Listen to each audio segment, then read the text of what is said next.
রাম তার বাবার বিবাহের 4 বছর পরে জন্মগ্রহণ করেছিল। তার মা তার বাবার থেকে 6 বছরের ছোট এবং রামের থেকে 25 বছরের বড়। রামের বর্তমান বয়স 16 বছর হলে তার বাবার কত বছর বয়সে বিয়ে হয়েছিল? এটাকে যদি আমরা সলভ করি তাহলে এখানে কয়জন আছে? 3জন আছে। এক তো রাম নিজেই একা, তার আছে মা এবং বাবা। 3জনের কথা এখানে বলা হচ্ছে। আচ্ছা, রামের বয়স কত বছর বলে দিয়েছে? 16 বছর। আর একটা জিনিস এখানে বলেছে যে রাম মানে রামের যে মা, সে রামের থেকে 25 বছরের বড়। অর্থাৎ রামের মায়ের বয়স কত হবে তাহলে? রামের বয়স তার সাথে আরও 25 যোগ করে দেবো, যেটা হয়ে যাবে 41 বছর। আর রামের মা যে ছিল সে রামের বাবার থেকে 6 বছরের ছোট। অর্থাৎ রামের বাবার যে বয়স সেটা রামের মায়ের থেকে 6 বছর বেশি। তাই রামের বাবার বয়স কত হয়ে যাবে? 41 বছর।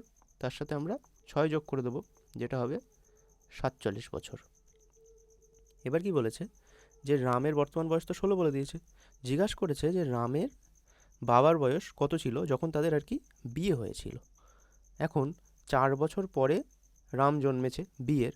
সাপোজ আমরা এটা মনে করলাম যে এখানে বিয়ে হয়েছে, দেন 4 বছর কেটে গেছে, তারপরে গিয়ে রাম হয়েছে। অর্থাৎ রামের বয়স, তারপরে এখানে এসে রামের বয়স আমরা কত দেখছি? 16 বছর। মানে এখানে রাম হয়েছে, তারপরে এখানে গিয়ে আমরা রামের বয়স 16 বছর পাচ্ছি, আর সেখানে তার বাবার বয়স ছিল 47 বছর। তাহলে এই যে 16 বছর আগে রামের বাবার বয়স যত ছিল তখন রাম হয়েছিল, তারও 4 বছর আগে রামের বাবার বিয়ে হয়েছে। অর্থাৎ রামের বাবার বর্তমান এখন যে 47 বছর বয়স, তার 16 এবং 4 বছর অর্থাৎ 20 বছর আগে গিয়ে তার বাবার বিয়ে হয়েছে। তাহলে তখন তার কত বয়স ছিল? 47 থেকে আমরা সরাসরি 20 বিয়োগ করে দেবো, যেটা আমরা পেয়ে যাব 27 বছর। এখানে আমাদের সঠিক উত্তর কোনটা হয়ে যাবে?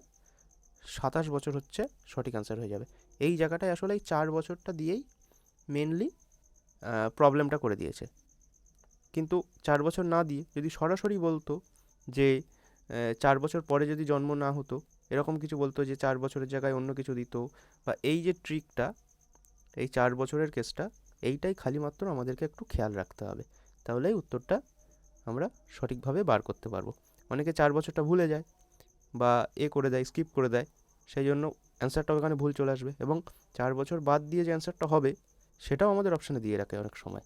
তো সেক্ষেত্রে ভুল হওয়ার চান্সটা আরও বেশি হয়ে যায়। তো এই সমস্ত অঙ্কগুলো যদি পরীক্ষায় আসে তো একটু আমাদের খেয়াল রেখে অঙ্কগুলো করতে হবে। আশা করি বোঝা গেল। তো আমরা এবার থেকে আর কি চ্যাপ্টার ওয়াইজের সাথে সাথে এরকম সিঙ্গেল অঙ্কগুলোও আনবো আর কি ক্লাসের মধ্যে, যেগুলো বারবার পরীক্ষায় আসে, এবং এগুলো অ্যাকচুয়ালি সেই রকম কোনো চ্যাপ্টার ওয়াইজ হয় না, মানে এরকম টাইপের একটা একটা অঙ্ক আসতেই থাকে মাঝে মাঝে, এবং প্রবলেম করে এই অঙ্কগুলোই। তো একটা ছোট ভিডিওর মধ্যে একটা নতুন কনসেপ্ট শিখে যাবে, তার জন্যই আমাদের এই উদ্যোগটা আসলে চ্যানেলের পক্ষ থেকে। তো সবাই একটু পাশে থাকবে, সাপোর্ট করবে, চ্যানেলটা সাবস্ক্রাইব করবে।